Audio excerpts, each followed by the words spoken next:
ஜீவனை தந்த அருமை இரட்சகர் இயேசுவின் நாமத்தில் அன்பின் வாழ்த்துக்கள்.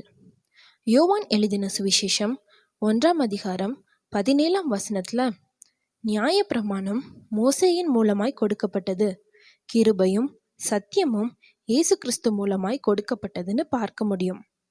மோசேயின் மூலம் தேவன் கொடுத்த நியாயப்பிரமாணத்தை ஜனங்கள் மீறிட்டாங்க. அதனால தேவனுடைய கோபத்தையும் பெற்றுக்கொண்டாங்க.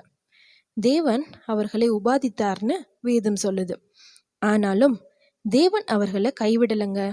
இஸ்ரவேல் ஜனங்களோட தேவன் மீண்டும் உடன்படிக்கை பண்ணி மகிமையான வாக்குத்தத்தங்களை கொடுத்தாரு. பூமியில எந்த ஜாதிகளும் காணாத அற்புதங்களை இஸ்ரவேல் ஜனங்கள் முன்னாடி செய்வேன்னு சொன்னாரு. உன்னோடு கூட இருந்து நான் செய்யும் காரியம் பயங்கரமா இருக்கும்னு சொன்னாரு. கானான் தேசத்துல பிரவேசிச்ச உடனே எதை செய்யணும் எதை செய்யக்கூடாதுன்னு எல்லாமே தேவன் சொல்லி கொடுத்தாரு. இஸ்ரவேல் ஜனங்கள் கூட தன்னோட உடன்படிக்கையை புதுப்பிச்சு நானே மெய்யான தெய்வம்னு புரிய வச்சாரு.